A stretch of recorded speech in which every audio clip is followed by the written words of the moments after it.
જય શ્રી કૃષ્ણ. જય પૂર્ણ પુરુષોત્તમ ભગવાન. પુરુષોત્તમ માસની વાર્તા. ગંગા સ્નાનનું ફળ. એક ગામમાં એક બ્રાહ્મણ તેના દીકરા સાથે રહેતો હતો. દીકરાને પરણાવ્યો હતો, પણ વહુ જરા મિજાજી હતી, એટલે કોઈ વખત નજીવી બાબતમાં વાંધો કાઢીને પિયર જતી રહેતી હતી. દીકરો જરા મોઢાનો મોડો હતો, તેથી પોતાની પત્નીને કંઈ કહી શકતો નહીં, પરંતુ મનમાં બળાપો બહુ કરતો. સ્ત્રીઓએ તો પતિની આજ્ઞામાં રહેવું જોઈએ, પતિની મરજી વગર ક્યાંય જઈ શકાય નહીં. જ્યારે તેની પત્ની તો કોઈને ગણતરીમાં પણ ગણતી નહીં, તેથી તેને ખૂબ લાગી આવતું. બ્રાહ્મણ પાસે 5,000 રૂપિયાની મૂડી હતી, એટલે એ ગામમાં ખેડૂતોને જરૂર વખતે પૈસા ધીરતો અને બદલામાં પાક ઉતરે ત્યારે દાણા લેતો. આવી રીતે તેને દાણા સસ્તા પડતા હતા, ઉપરાંત દૂધ, છાશ, ઘી પણ મફત મળતા. એક દિવસ બ્રાહ્મણે તેના દીકરાને બોલાવીને કહ્યું, બેટા, 4 દિવસ પછી પુરુષોત્તમ મહિનો બેસશે, તો તારા સાસરે જઈને તારી વહુને તેડી આવ. તે ઘરમાં હોય તો મારાથી આખો પુરુષોત્તમ મહિનો નિરાંતે નવાય, ખાવા પીવાની પણ તકલીફ પડે નહીં. આ સાંભળીને દીકરો સાસરે જવા નીકળ્યો અને જ્યાં ગામ બહાર આવેલા તળાવ આગળ આવ્યો, તો ત્યાં એક લીલાછમ પાકથી લચી રહેલા ખેતરમાં ગાયને ચરતી જોઈ અને તેને કંઈક યાદ આવ્યું. આ ખેતર તો તેના ઓળખીતા ખેડૂતનું હતું. તેના પિતાએ ખેડૂતને 500 રૂપિયા ધીર્યા હતા. દીકરાએ વિચાર કર્યો કે ખેતરમાં પડેલી ગાય રોજ આવી રીતે ખેતર ચરે તો ખેતરનો બધો પાક ખવાઈ જાય, પછી તે મારા પિતાને પૈસા ક્યાંથી પાછા આપી શકવાનો છે. માટે ગાયને મારીને હાંકી કાઢું, પછી સાસરિયાનો રસ્તો પકડું. એવામાં ખેતરનો માલિક ખેડૂત આવી પહોંચ્યો, એટલે બ્રાહ્મણના દીકરાએ તેના આગળ ચાડી ખાધી કે આ ગાય બધું નુકસાન કરે છે, માટે તેને મારીને હાંકી કાઢો. તમારે તૈયાર પાક વખતે પશુ પક્ષીઓનું ધ્યાન રાખવું જોઈએ. જો સાબધાન ન રહે તો બધો પાક ચવાઈ જાય અને વટાઈ જાય. ખેડૂતના હાથમાં લાકડી હતી, એટલે એણે તો ચરતી ગાયને ધબાધબ દીપવા માંડી અને ગાય મરણતોલ દશામાં ખેતરમાં બેસી પડી. તે હવે ઘડી બે ઘડીની મહેમાન હતી. મરતા પહેલાં ગાયે બ્રાહ્મણના દીકરાને શ્રાપ આપ્યો, હે બ્રહ્મપુત્ર, તે મારા વિરુદ્ધ ખોટી ભંભેરણી કરી મને ખેડૂત પાસે બહુ માર ખવડાવ્યો, અને તેના પરિણામે હું થોડી જ વારમાં મરી જવાની છું. હવે તારા કર્મના ફળ રૂપે તું ગધેડો અવતાર ભોગવીશ. આ તો ગાય માતાનો શ્રાપ હતો, તે કદી મિથ્યા થાય નહીં. બ્રાહ્મણનો દીકરો મૂંઝાયો, હવે કરું શું? એ તો ગાય માતાના પગે પડી કાલાવાલા કરવા લાગ્યો, મારી ભૂલ થઈ, મને ક્ષમા કરો. હવે હું આ શ્રાપમાંથી મુક્ત ક્યારે થઈશ? ગાય બોલી, તું તારી વહુને તેડવા જાય છે, તો પણ તારા સાસરે જ તું ગધેડો બની જવાનો છે.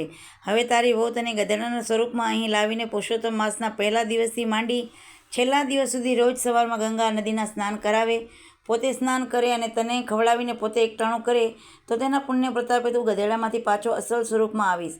ત્યાંથી તે સાસરે ગયો અને તેની વહુને બધી વાત કરી. સાથે જ તે ગધેડો થઈ ગયો. તેની વહુને તેના પર દયા આવી. તે તો મા બાપને બધી હકીકત કહીને ગધેડાને લઈ પોતાના સાસરાના ગામમાં આવી, પણ સાસરીએ ન જતાં નદીથી થોડે દૂર એક ઝૂંપડી બાંધીને રહી. 2 દિવસ પછી પવિત્ર પુરુષોત્તમ માસ બેઠો, એટલે વહુએ ગધેડાને નદીએ લઈ જઈ સ્નાન કરાવ્યું. પછી પોતે પ્રભુનું સ્મરણ કરતાં નાહી લીધું અને ગધેડાને લઈ પોતાની ઝૂંપડીએ આવી. એકટાણું કરતાં પહેલાં તેણે ગધેડાને ખવડાવ્યું, પછી જ પોતે જમવા બેઠી. આવી રીતે રોજ વહુ ગધેડાને લઈ નદીએ જાય છે, નાહે છે, નવડાવે છે અને પ્રભુ સ્મરણ કરતી પાછી ફરે છે. વહુ રોજ ગધેડાને નવરાવે છે એ વાત રાજાના કાને ગઈ, એટલે રાજાએ સિપાહીઓ મારફત ગધેડાને પકડી મંગાવ્યો. આટલું સુખ પણ ભગવાનને ન ગમ્યું. વહુ તો વલોપાત કરવા લાગી. તે તો રડતી રડતી રાજાના મહેલે ગઈ. રાજાના ઝરૂખામાં ઊભા હતા. બહાર ગધેડો બાંધેલો હતો. વહુ ગધેડા પાસે ગઈ અને તેને હાથ ફેરવીને રાજાને કહેવા લાગી, મહારાજ, મારો ગધેડો મને પાછો આપો. તેને નવડાવી તેમજ ખવડાવીને જમવાનો મારે નિયમ છે. રાજા કહે, તું નદીએ ગધેડાને લઈ જઈ નવડાવે છે, તેથી નદીનું પાણી ખરાબ થઈ જાય છે.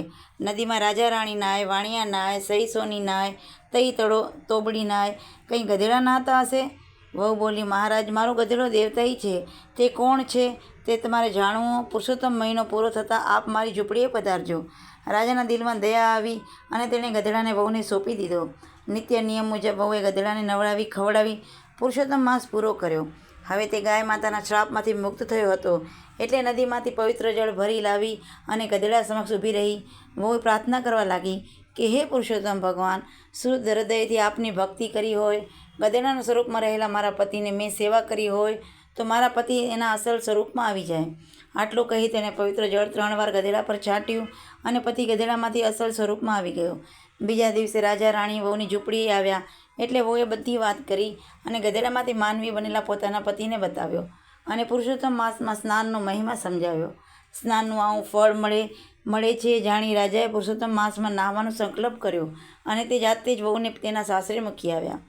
ગંગાજળ સમ જળ નહીં, જે પાપ બધાના ધોય, પતિતને પાવન કરે, જે સ્નાન કરતા હોય. હે પુરુષોત્તમ પ્રભુ, તમે જેવા વહુને ફળ્યા, તેને સંકટ ટાળ્યું, એવી રીતે ગંગા સ્નાન કરનારની મનોકામના પૂરી કરજો. બોલો પૂર્ણ પુરુષોત્તમ ભગવાનની જય. કાંઠાગોર માતની જય. જય શ્રી કૃષ્ણ.